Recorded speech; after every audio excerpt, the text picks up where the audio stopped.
ಆಕಾಶವಾಣಿ ಪ್ರದೇಶ ಸಮಾಚಾರ ಓದುತ್ತಿರುವವರು ಹರ್ಷವರ್ಧನ್ ಶೀಲ್ವಂತ್.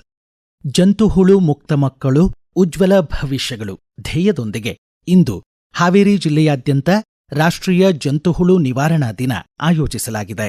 ಜಿಲ್ಲಾ ಸಂತಾನೋತ್ಪತ್ತಿ ಮತ್ತು ಮಕ್ಕಳ ಆರೋಗ್ಯಾಧಿಕಾರಿ ಡಾ ಜಯಾನಂದ್ ಪ್ರದೇಶ ಸಮಾಚಾರಕ್ಕಾಗಿ ಮಾಹಿತಿ ನೀಡಿದ್ದಾರೆ. ರಾಷ್ಟ್ರೀಯ ಜಂತುಹುಳು ನಿವಾರಣಾ ದಿನ 1 ರಿಂದ 19 ವರ್ಷದ ಮಕ್ಕಳಿಗೆ ಆಲ್ಬೆಂಡಜೋಲ್ ಮಾತ್ರೆಯನ್ನು ನೀಡಲಾಗುತ್ತಿದ್ದು, ನಮ್ಮ ಜಿಲ್ಲೆಯ ಮಕ್ಕಳ ಗುರಿ 5,713 ಇದ್ದು, ಅದಕ್ಕೆ ಬೇಕಾಗುವ ಪೂರ್ಣ ಪ್ರಮಾಣದ ಮಾತ್ರೆಗಳು ಈಗಾಗಲೇ ಪೂರೈಕೆಯಾಗಿವೆ. 1 ರಿಂದ 6 ವರ್ಷದ ಮಕ್ಕಳಿಗೆ ಅಂಗನವಾಡಿ ಕೇಂದ್ರಗಳಲ್ಲಿ, 6 ರಿಂದ 16 ವರ್ಷದ ಮಕ್ಕಳಿಗೆ ಶಾಲೆಗಳಲ್ಲಿ, 17 ರಿಂದ 19 ವರ್ಷದ ಮಕ್ಕಳಿಗೆ ಕಾಲೇಜುಗಳಲ್ಲಿ ಹಾಗೂ ಶಾಲೆಯಿಂದ ಹೊರಗುಳಿದ ಮಕ್ಕಳಿಗೆ ಅಂಗನವಾಡಿ ಕೇಂದ್ರಗಳಲ್ಲಿ ಮಾತ್ರೆಯನ್ನು ನೀಡಲಾಗುತ್ತದೆ. ಸಾರ್ವಜನಿಕರು ಈ ಕಾರ್ಯಕ್ರಮದ ಸದುಪಯೋಗವನ್ನು ಪಡೆದು ತಮ್ಮ ಮಕ್ಕಳಿಗೆ ಉಚಿತವಾದ ಆಲ್ಬೆಂಡಜೋಲ್ ಮಾತ್ರೆಯನ್ನು ನೀಡುವ ಮೂಲಕ ನಮ್ಮ ದೇಶವನ್ನು ಜಂತುಹುಳು ಮುಕ್ತ ದೇಶವನ್ನಾಗಿ ಮಾಡಲು ತಾವೆಲ್ಲ ನಮ್ಮ ಜೊತೆಗೆ ಕೈ ಜೋಡಿಸಬೇಕು. ಈ ಮಾತ್ರೆಯನ್ನು ಯಾವುದಾದ್ರೂ ಮಕ್ಕಳು ವಂಚಿತರಾದರೆ ದಿನಾಂಕ 16ರಂದು ಮತ್ತೆ ಮಾಪಪ್ ದಿನವನ್ನಾಗಿ ಈ ಮಾತ್ರೆಯನ್ನು ನೀಡಲಾಗುವುದು. ಕಲಬುರಗಿ ನಗರದ ಪ್ರಾಥಮಿಕ ಆರೋಗ್ಯ ಕೇಂದ್ರ ವ್ಯಾಪ್ತಿಯ ಜೀವನ್ ಪ್ರಕಾಶ್ ಶಾಲೆಯಲ್ಲಿ ಜಿಲ್ಲಾಧಿಕಾರಿ ಫೌಜಿಯಾ ತರನ್ನುಮ್ ರಾಷ್ಟ್ರೀಯ ಜಂತುಹುಳು ನಿವಾರಣಾ ದಿನಾಚರಣೆಗೆ ಚಾಲನೆ ನೀಡಿ ಶಾಲೆಯ ಮಕ್ಕಳಿಗೆ ಆಲ್ಬೆಂಡಜೋಲ್ ಮಾತ್ರೆ ನೀಡಿ ನುಂಗಿಸಿದರು.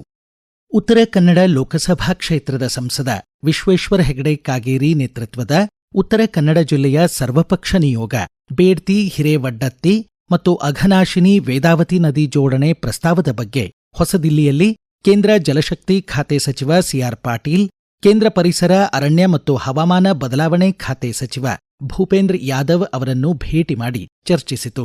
ಪರಿಸರ ಅಸ್ನೇಹಿ ಯೋಜನೆಗಳಿಂದ ಪರಿಸರ ಸೂಕ್ಷ್ಮ ಪಶ್ಚಿಮಘಟ್ಟ ಪ್ರದೇಶದಲ್ಲಿ ಭಾರ ಧಾರಣಾ ಶಕ್ತಿ ಮೀರಿ ಸ್ಥಳೀಯ ಪಾರಿಸಾರಿಕ ಕೊಂಡಿಗಳನ್ನು ತುಂಡರಿಸಲಿದೆ ಎಂದು ನಿಯೋಗ ಕೇಂದ್ರ ಸಚಿವರ ಗಮನ ಸೆಳೆಯಿತು. ಸಾರ್ವಜನಿಕರಲ್ಲಿ ಆರ್ಥಿಕ ಶಿಸ್ತು ಮತ್ತು ಬ್ಯಾಂಕಿಂಗ್ ವ್ಯವಹಾರಗಳ ಬಗ್ಗೆ ಜಾಗೃತಿ ಮೂಡಿಸಲು ಚಿತ್ರದುರ್ಗ ಜಿಲ್ಲಾ ಮಾರ್ಗದರ್ಶಿ ಬ್ಯಾಂಕ್ ವತಿಯಿಂದ ಆರ್ಥಿಕ ಸಾಕ್ಷರತಾ ಸಪ್ತಾಹ ಆಯೋಜಿಸಲಾಗಿದೆ. ಜಿಲ್ಲಾ ಪಂಚಾಯಿತಿ ಸಿಇಒ ಎಸ್ ಆಕಾಶ್ ಚಾಲನೆ ನೀಡಿ ಈ ತಿಂಗಳ 13ರವರೆಗೆ ಜಿಲ್ಲೆಯಾದ್ಯಂತ 258 ಬ್ಯಾಂಕ್ ಶಾಖೆಗಳಲ್ಲಿ ಆರ್ಥಿಕ ಸಾಕ್ಷರತಾ ಕಾರ್ಯಕ್ರಮಗಳು ನಡೆಯಲಿವೆ ಎಂದರು. ಕೇಂದ್ರ ಬಜೆಟ್ 2026 ವಿಚಾರ ಸಂಕಿರಣ ಧಾರವಾಡ ಕರ್ನಾಟಕ ವಿಶ್ವವಿದ್ಯಾಲಯದ ಸ್ನಾತಕೋತ್ತರ ಅರ್ಥಶಾಸ್ತ್ರ ಅಧ್ಯಯನ ಹಾಗೂ ಸಂಶೋಧನಾ ವಿಭಾಗದಲ್ಲಿ ಇಂದು ಆಯೋಜಿತವಾಗಿದೆ. ಕೆನರಾ ಬ್ಯಾಂಕ್ ಪೀಠ ಮತ್ತು ಅರ್ಥಶಾಸ್ತ್ರ ಸಂಶೋಧನಾ ವೇದಿಕೆಯ ಸಹಯೋಗದಲ್ಲಿ ವಿಚಾರ ಸಂಕಿರಣದಲ್ಲಿ ಕ್ಷೇತ್ರ ತಜ್ಞರು ಪಾಲ್ಗೊಂಡು ಕೇಂದ್ರ ಬಜೆಟ್ ವಿಶ್ಲೇಷಿಸುತ್ತಿದ್ದಾರೆ.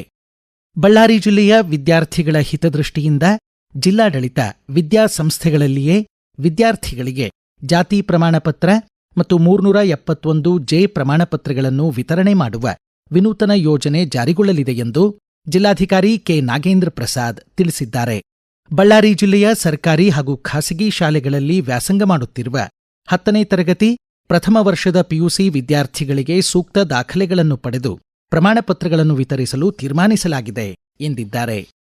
ನವಜಾತ ಶಿಶುಗಳಲ್ಲಿ ಮಧುಮೇಹದ ಸಮಸ್ಯೆ ಹಾಗೂ ಪೀಡಿತ ಮಕ್ಕಳಿಗೆ ಅತ್ಯುತ್ತಮ ವೈದ್ಯಕೀಯ ಚಿಕಿತ್ಸೆ ಒದಗಿಸುವ ಕುರಿತು ಬೆಂಗಳೂರಿನ ವಿಧಾನಸೌಧದಲ್ಲಿ ಆಸ್ಟ್ರೇಲಿಯಾದ ಲೈಫ್ ಫಾರ್ ಅ ಚೈಲ್ಡ್ ಸಂಸ್ಥೆಯ ಪ್ರೊಫೆಸರ್ ಗ್ರಹಾಂ ಓಗಲ್ ಅವರೊಂದಿಗೆ ಆರೋಗ್ಯ ಖಾತೆ ಸಚಿವ ದಿನೇಶ್ ಗುಂಡೂರಾವ್ ಮಹತ್ವದ ಸಮಾಲೋಚನೆ ನಡೆಸಿದರು.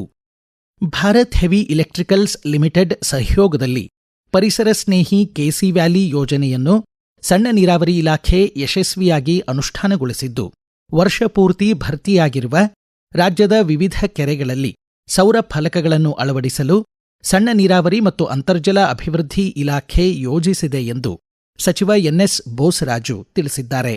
ವಿಕಾಸಸೌಧದ ಸಚಿವರ ಕಚೇರಿಯಲ್ಲಿ ಇಲಾಖೆಯ ಅಧಿಕಾರಿಗಳೊಂದಿಗೆ ಅವರು ಮಹತ್ವದ ಸಭೆ ನಡೆಸಿದರು.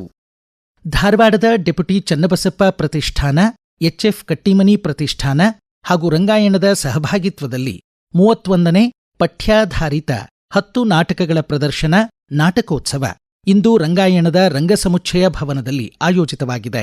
ನಾಟಕೋತ್ಸವದ ಸಂಯೋಜಕರಾದ ಕೆಎಚ್ ನಾಯಕ್ ತಮ್ಮ ಸುಪುತ್ರಿ ದಿವಂಗತ ರಶ್ಮಿ ಅವರ ನೆನಪಿನಲ್ಲಿ ಸ್ಥಾಪಿಸಿದ ದತ್ತಿ ಪ್ರಶಸ್ತಿ ರಂಗರಶ್ಮಿಯನ್ನು ಹುಬ್ಬಳ್ಳಿಯ ಹಿರಿಯ ರಂಗಕಲಾವಿದೆ ವೀಣಾ ಅಠವಲೆ ಮೋಡಕ್ ಅವರಿಗೆ ಆಕಾಶವಾಣಿ ಧಾರವಾಡ ಕೇಂದ್ರದ ಕಾರ್ಯಕ್ರಮ ಮುಖ್ಯಸ್ಥ ಶರಣಬಸವ ಚೋಳಿನ್ ಪ್ರದಾನಿಸಿ ಗೌರವಿಸಲಿದ್ದಾರೆ. ಶಾಲಾ ಶಿಕ್ಷಣ ಇಲಾಖೆಯ ಆಡಳಿತ ವಿಭಾಗದ ಉಪನಿರ್ದೇಶಕ ಗಿರೀಶ್ ಪದಕಿ ಅಧ್ಯಕ್ಷತೆ ವಹಿಸಲಿದ್ದಾರೆ. 75 ವರ್ಷ ಮೇಲ್ಪಟ್ಟ ನೋಂದಾಯಿತ ಹಿರಿಯ ನಾಗರಿಕರು ಅನ್ನ ಸುವಿಧಾ ಯೋಜನೆ ಅಡಿ ತಮ್ಮ ಮನೆ ಬಾಗಿಲಿಗೆ ನ್ಯಾಯಬೆಲೆ ಅಂಗಡಿಯಿಂದ ಪಡಿತರ ಧಾನ್ಯಗಳನ್ನು ಪಡೆಯುವ ಯೋಜನೆಗೆ ಕಲಬುರಗಿ ಜಿಲ್ಲೆಯಲ್ಲಿ ಚಾಲನೆ ನೀಡಲಾಗಿದೆ. ಇಲ್ಲಿಗೆ ಪ್ರದೇಶ ಸಮಾಚಾರ ಮುಕ್ತಾಯವಾಯಿತು. ನಮ್ಮ ಮುಂದಿನ ರಾಷ್ಟ್ರೀಯ ವಾರ್ತಾ ಪ್ರಸಾರ ಮಧ್ಯಾಹ್ನ 1:10 ನಿಮಿಷಕ್ಕೆ.